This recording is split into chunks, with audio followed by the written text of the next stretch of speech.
क्या third party का statement भी एडमिशन हो सकता है? आइए समझते हैं। नमस्कार, welcome back to Aayushi's judiciary and law classes. हम कर रहे हैं 1 सेक्शन पर डे सीरीज। आज करना है सेक्शन 17 BSA। सेक्शन 17 BSA बात करता है थर्ड पार्टीज के बारे में कि क्या थर्ड पार्टीज के द्वारा किया गया स्टेटमेंट रेलिवेंट है, एडमिशन है या नहीं। तो अगर ऐसी कोई थर्ड पार्टी है जिसका पोजीशन या लाइबिलिटी प्रूफ करना ज़रूरी है अगेंस्ट अ पार्टी, तो उस पार्टी के द्वारा किया गया स्टेटमेंट भी जो है वो एडमिशन हो सकता है।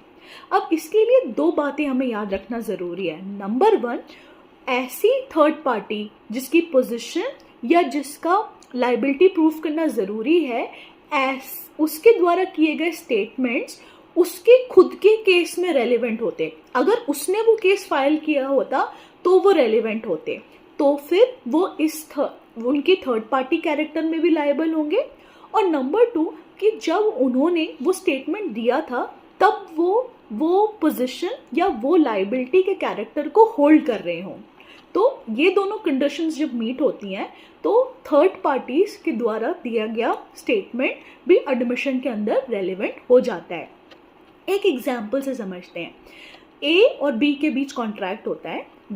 ए बी को कहता है कि बी, आपके सारे जो आउटस्टैंडिंग रेंट हैं इनको कलेक्ट करने की मैं जवाबदारी लेता हूँ।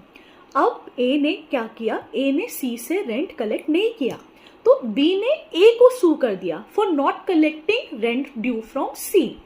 अब ए कहता है कि नहीं, सी का तो कोई रेंट ड्यू था ही नहीं।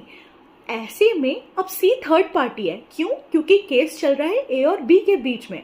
पर ऐसे में अगर सी ने कोई स्टेटमेंट किया होता कि नहीं, मेरे से रेंट ड्यू है बी को, तो ये रेलेवेंट हो जाता और ये एडमिशन हो जाता और ये प्लीड एंड प्रूफ किया जा सकता है उस केस में जो बी और ए के अगेंस्ट चल रहा है। ऐसा इसलिए क्योंकि बी सी को भी सू कर सकता था रेंट लेने के लिए, और सी का वही कैरेक्टर है, उसका वो टीनेंट का ही कैरेक्टर है जो दोनों केसेस में अप्लाई हो रहा है।